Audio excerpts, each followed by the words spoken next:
শারদীয় দুর্গোৎসব সনাতন ধর্মাবলম্বীদের প্রাণের উৎসব। এটি শুধু আনন্দের নয়, নারী শক্তির জাগরণ আর অশুভ শক্তির বিনাশেরও প্রতীক। এই ভাবনাকে ধারণ করেই টাঙ্গাইলের পালপাড়ায় প্রায় 2 দশক ধরে দুর্গাপূজার আয়োজন করছেন নারীরা। দেবী দুর্গার আগমনে জেগে উঠুক মঙ্গল আর শান্তি, এমন প্রত্যাশা তাদের। শারদীয়ার আগমনে সুর ছড়িয়ে পড়েছে চারপাশে, মাঠে তুলছে কাশফুল আর ভক্তের মনে জেগে উঠছে দেবী দুর্গার আরাধনা।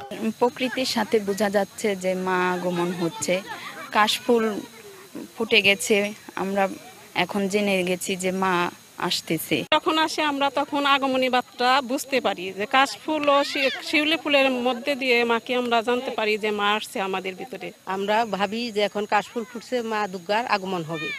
এই কারণে কাশফুলকে আমরা অনেক শ্রদ্ধা করি।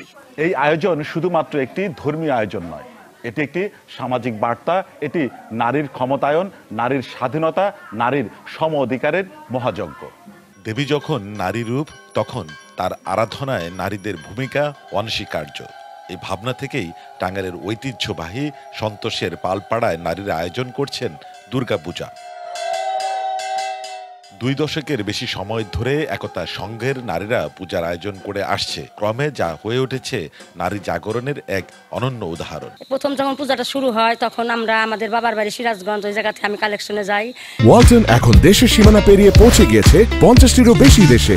ওয়ালটন, ঘরে ঘরে বিশ্বজুড়ে।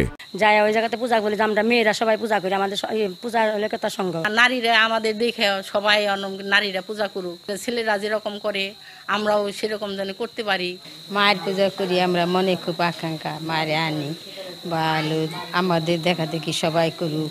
আয়োজকরা বলছেন, বর্তমান সমাজে দেবী দুর্গার পূজা শুধু ধর্মীয় আচার নয়, এটি নারীর অধিকার, সম্মান আর সমমর্যাদার প্রতীকও। আমরা নারী শক্তি, আমাদের মতো আরো মেয়েরা পূজা করুক, আরো অনেক জাগ্রত হোক, মেয়েরা আমাদের ইসে আরো এগিয়ে আসুক। নারী শক্তি জাগ্রত হয়, তারাও দেখায় যে ছেলেরা সবকিছু করতে পারে, কেন আমরা মেয়েরা হয়ে পারবো না। বিভেদের অন্ধকার দূর করে দেবী দুর্গা জাগিয়ে তুলবে শান্তি আর সৌহার্দ্যের আলো, এমন প্রত্যাশা সনাতন ধর্মের অনুসারীদের।